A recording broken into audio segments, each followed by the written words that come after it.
Hello, dear friends. This is Mani Goel, your friend and your personal angel. And here I am today to bring you yet another message. And those of you who don't know me yet and are joining me for the first time through this video, just to let you know, I'm a spiritual healer, angel intuitive, a practicing clairvoyant, an artist, a filmmaker, and also the author of the book Angel's Wisdom for Your Life, which is available on barnesandnoble.com and amazon.com. In this particular video, I want to talk about how to bring a little bit of joy, happiness, and peace in our lives. I conduct very transformational and empowering workshops internationally, and I often get asked this question. I often even get asked that you're always smiling, you're always happy and radiant, as if nothing ever affects you, and what is your secret? I even get asked during my personal consultations when clients come and they're going through a lot of personal stresses and um, personally, professionally, and they ask me, just tell us or just tell me, how do I bring this feeling of peace in my day-to-day life? And I do understand life these days is full of different kind of triggers and stresses. So how do we live? What can we do? Are there any tips, are there any guidelines that would enable us to bring a little bit of joy, a little bit of peace, and happiness in our lives? Of course, I don't just wish you a little bit of all those things. I wish you a lot more, and a life full of joy, abundance, peace, and happiness. But through this video, I'm going to share a few tips that I hope would be helpful if you put them in practice, to live a life of peace, to live more joyfully, to live more radiantly and sparklingly.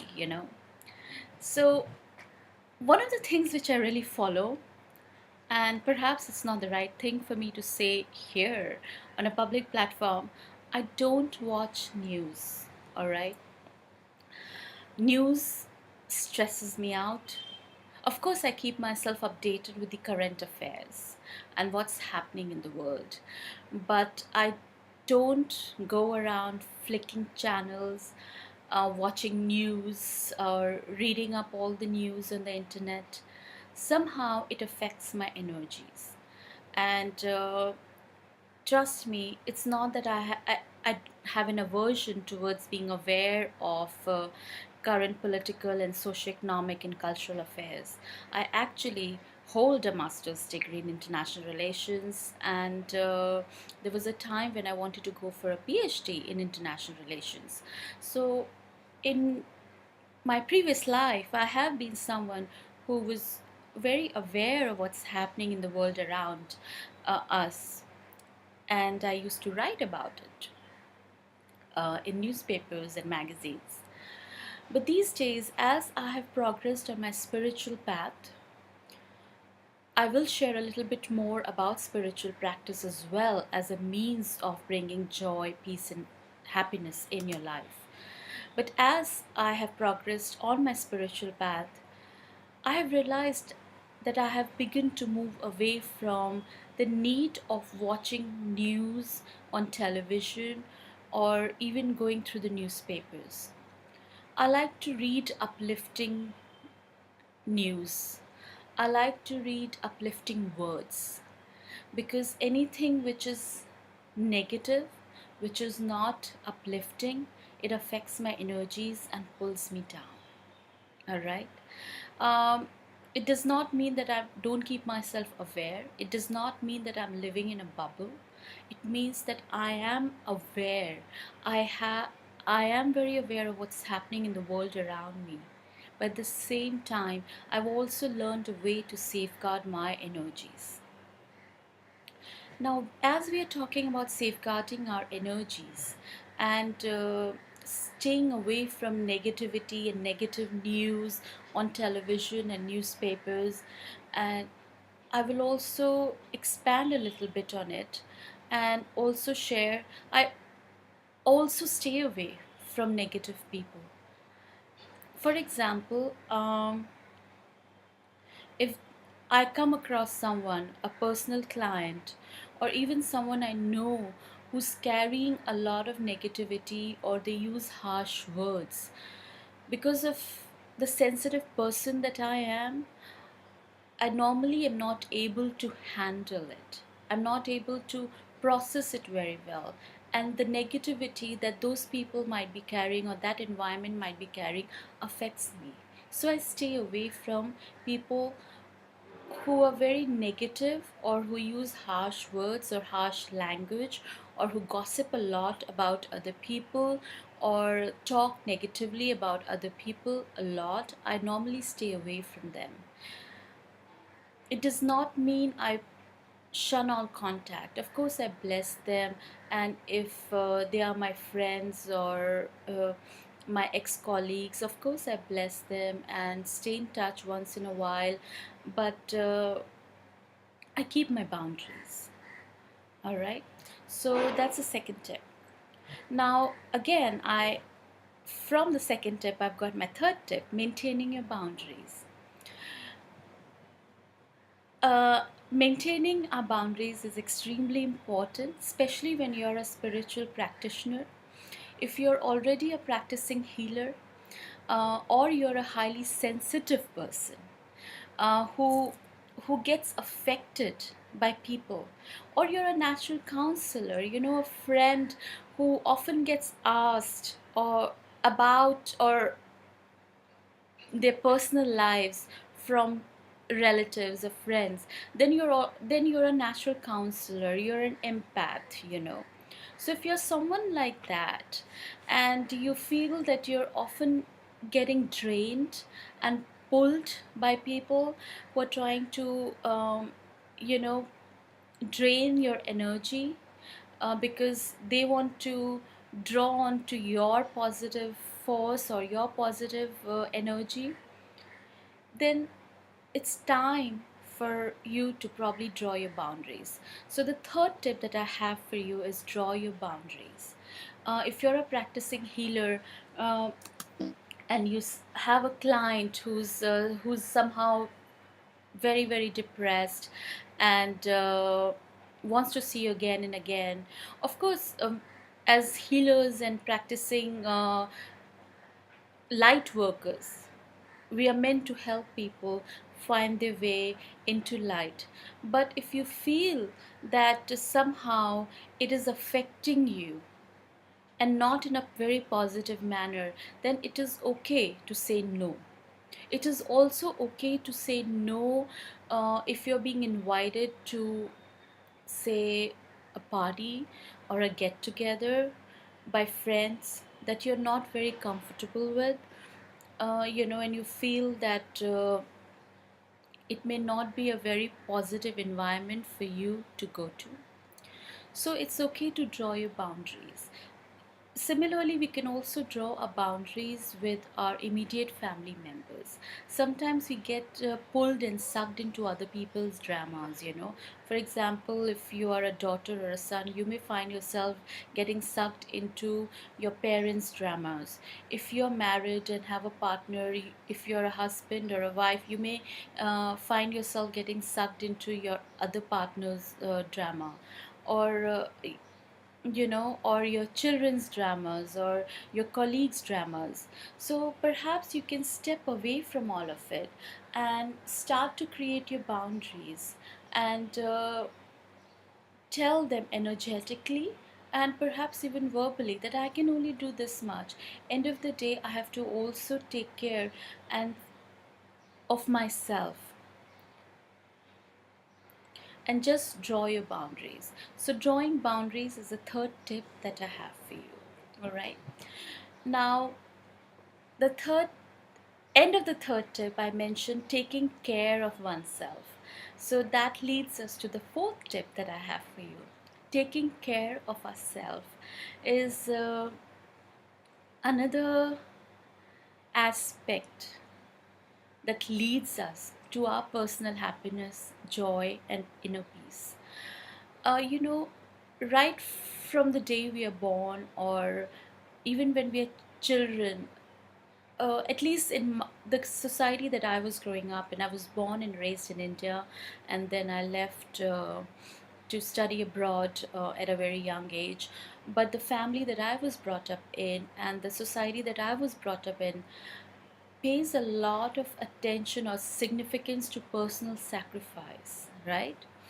I'm not propagating being selfish. What I'm saying is the personal sacrifice is great. Taking care of other people's happiness and serving others is great. But for a light worker and a practicing healer, if you continue to emptying your vessel, so to speak, your energies, then how are you going to find energies to do the work of serving others that you are being guided to do? All right? So we cannot help others, we cannot take care of others unless and until we take care of ourselves. And this is applicable not just for practicing healers, practicing light workers, or therapists. This is also applicable to a family person. This is also applicable to someone who wants to attain great success in their careers. All right. If we are always taking care of others without paying any attention to what we want, then we continuously drain ourselves, and we can come to a point where we can't give anymore, we can't perform anymore, we get totally drained out. So perhaps it's time for us also to take care of our personal well-being in terms of diet, in terms of our personal interests, in terms of looking well, looking good. I would recommend going for massages. I would recommend you to go for nature walks.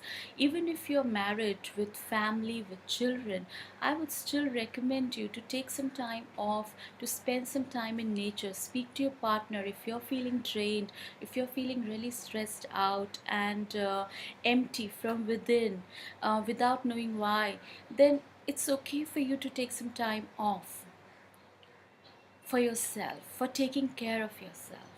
Uh, you know, be your best version. Uh, Now, this leads us to the fifth tip that I have for you: exercise. Uh, Exercising helps me keeping happy. We all know when we exercise, when we work out, it releases endorphins, and that's the joy hormones.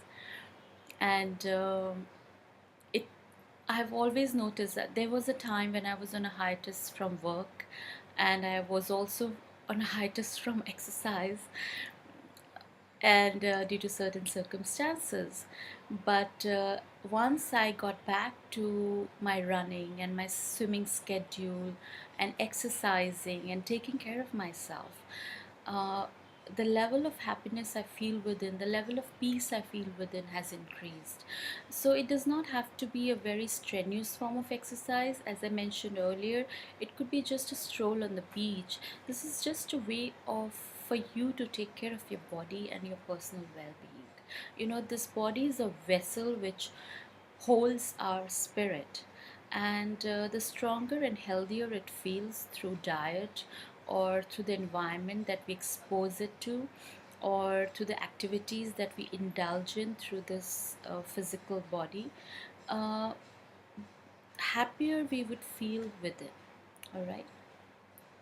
Now, coming back to spiritual practice, have you noticed, have you seen very high masters? You know, we often refer to a lot of Buddhist monks who are always joyful, who are always radiant. Now, what is the secret? Of course, they have perfected the art of mindfulness, right? They are mindful of what they're thinking, of what they're saying, of what they're doing at the moment. So, just mindfulness, just being mindful of what we are saying, what kind of words we are using, um, what kind of thoughts we are thinking, what kind of actions are we performing. Are those actions reflective of love and kindness and compassion towards others? Are the words we speaking harsh towards others, or are they kind, or are they loving? The thoughts that we are thinking, are they kind and loving, or are they negative? Are we holding on to resentments and anger, or are we dwelling in forgiveness? All right. So these are the mindfulness, living a life with kindness, compassion, respect,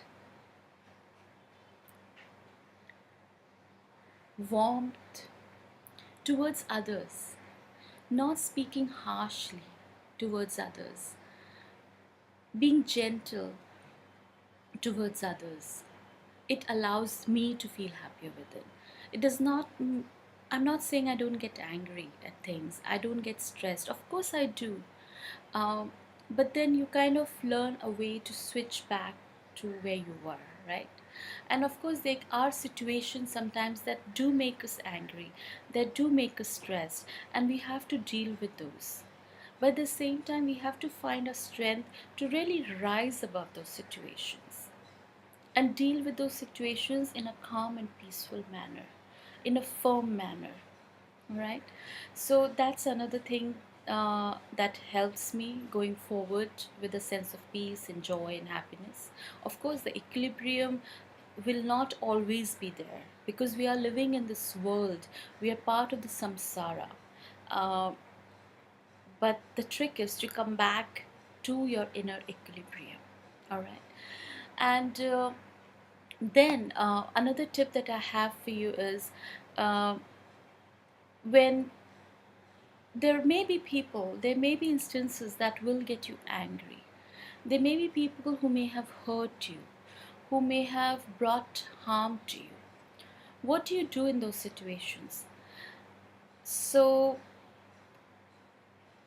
my tip for that, uh, in conjunction with the topic of today's video message, which is happiness, joy, and peace, is learn to forgive and let go. Forgiveness is an underrated virtue. It is really, I mean, I can't stress enough the power of forgiveness. When we learn to forgive others and even learn to forgive ourselves for the wrongs that we may have done towards others, that we are still carrying within us, or when we learn to forgive others, not just learn, we really forgive them. We really forgive them and release them. Releasing is the key word. We are forgiving others not for them, we are forgiving them for them, their energies to be released from us. We do not want to carry any resentments moving forward. And it's an underrated virtue, and once we start living with forgiveness, our lives can begin to transform and a sense of inner peace begins to pervade us, our state of being. So forgiveness is a huge one. I would encourage you, if you're holding on to some kind of anger towards someone, judgment towards someone, I'm not saying that you were not hurt. I'm not saying that you've not gone through grief or sadness. Uh, what I'm suggesting in my humble capacity is forgive and let go. Letting go is another tip that I have for you. You know, sometimes we just get very attached to the outcome or to a particular situation or to even people in our lives, um, or anything else, you know. uh, we really need to learn to let go and let God. You know, sometimes we are, for example, we may be waiting for a job interview result.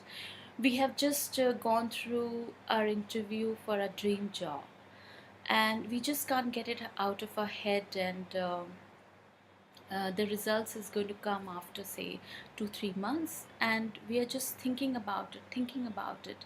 How does it serve the purpose? it doesn't serve our purpose at all. So sometimes job interview was it's a metaphor. Sometimes in love relationships, we may do our best, but at the same time our partner may not respond uh, the way we would have liked them to respond in that particular situation, and we keep pondering over it. We keep analyzing and over analyzing the situation, and it doesn't help us in any way. And that's when we have to really realize that we really have to let go and let God. Certain things are beyond our control. Even in situation where one of our family members may, for example, be suffering from an ailment, if you are a practicing healer or a light worker, or if you are someone who's taking care of that family member, and you're really attached to that situation, uh, there may come a point in your life where you have to really let go and let the universe, the law of universe take over, because we can only do so much. End of the day, we are on this planet, in this physical body. We are all spiritual beings who have embraced a human body for this particular time frame, to have this experience. This is a school that we are in. All right. So letting go and forgiveness are two big tips that I have for you. Another, I have mentioned taking care of ourselves. Then another thing that I want to mention is have a spiritual practice. Being a spiritual healer and a meditator and a practitioner, someone who has meditated for over 15, 18 years now, I would really recommend developing a spiritual practice of meditation. Meditation is the key. A lot of my students ask me, what do we do? How can we advance further on our spiritual path? Of course, you come for the workshops. I teach a lot of workshops, and I tell my students, of course, after the work is over, after you've attended the workshop, I would still encourage you to continue to meditate on a regular basis, because meditation is a profound tool. It does not belong to any faith. You do not have to subscribe to any particular faith. And as you go deep into meditation and in your meditative state, the connection that you develop, the cord that you develop with the divine and the universe, the Holy Mother and Father, the bond that we develop can really help us not only in our spiritual evolution and bringing us close to enlightenment and realizing a God potential, but also instills a sense of peace and calm within, a radiance that is palpable to everyone who comes in contact with us. Okay, so spiritual practice of whatever it is, people may have different way of meditating and praying. uh, Whatever it is that you feel comfortable with. Sometimes even walking in the nature. I love walking meditations. So if you're by the beach, you can walk and still meditate. You could be hiking and still be meditating, and just you could start with a bit of self introspection, just going within, and as you find a spiritual teacher or a guide, you may further develop this practice to advance on your spiritual path. Okay. um, Another thing is, be respectful. I have realized when people who are disrespectful towards others, or who use negative words or harsh words towards others, normally not happy within. They may have started off as being happy, but because of the negativity that they're projecting into the world, it actually affects them. All right. So when we are respectful towards others, they will respect us. But of course, we have to first respect ourselves to be able to respect others. So this is like a give and take cycle that starts. And when we are respectful towards others, somehow it starts that cycle of mutual respect and appreciation, and it just instills a sense of happiness in your life. And really, you can try that. You can try that. Um, because what happens is when we are being respectful, in a way, we are being kind to others. We are being appreciative of others. And when we are being appreciative of others, we get appreciation in return. And when we are not appreciative of them, we don't get appreciation. We don't get appreciated, right? So that starts kind of a negative cycle in our life, and that affects our sense of happiness and joy. It can also make us feel very isolated. All right. And having a healthy social life, I think, is also important. Having a dharma family, so to speak. So you could be a light worker, you could be a spiritual practitioner. Of course, there are always stages involved.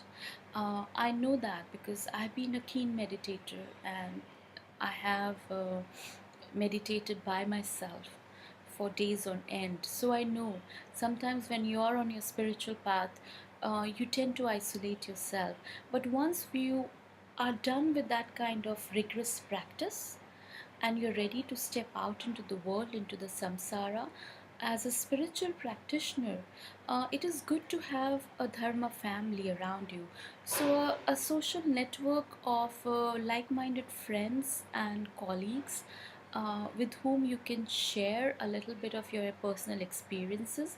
You may still be on a different stages of evolution in your spiritual path, or you may be from different spiritual paths and faiths altogether, but it's good to have that kind of connection. All right. And now, my last tip. I've given a lot of tips. I actually had written five originally, but it seems they have multiplied. One tip led to another. My last tip is stay away from toxic people. That is a big one. Just as I mentioned, staying away from news, which is toxic in nature, so daily newspapers and television, I stay away from that. Does not mean I'm not being aware or I'm living in my bubble. Similarly, I stay away from toxic people as well. Okay, so if I come across someone, it could be an old friend, it could be a neighbor, it could be a client who's just in the habit of grumbling and complaining and using a lot of negativity, and is actually holding on to a lot of resentments and not very positive emotions, and I stay away from them. Sometimes it's okay for you to, if you are a practicing healer, it is okay for you to say no to clients, right? Who you feel are toxic and negative. And even in personal relationships, if you think that your partner, toxic partners, toxic people often attract empaths and highly sensitive souls in their relationships. Um, But when you realize that this particular relationship, this particular partnership, this particular friendship is becoming toxic for you, as if it is draining into your energy and bringing a lot of heaviness and darkness of thoughts around you, then it's time to step away. If not step away fully, at least step away, take a few steps back, assess the situation as an observer, gaze the situation properly, and then make your decision. Okay, so those are my tips. And I hope these few tips allow you to bring and develop a sense of joy, happiness, and peace in your life. And if you would like to know more, and if you'd like to contact me for a personal session or would like to learn more about my workshops, then you may email me at moneyhealing@gmail.com, or you can join me on Facebook at facebook.com/moneygoel/author. See you in some time with another message. Namaste.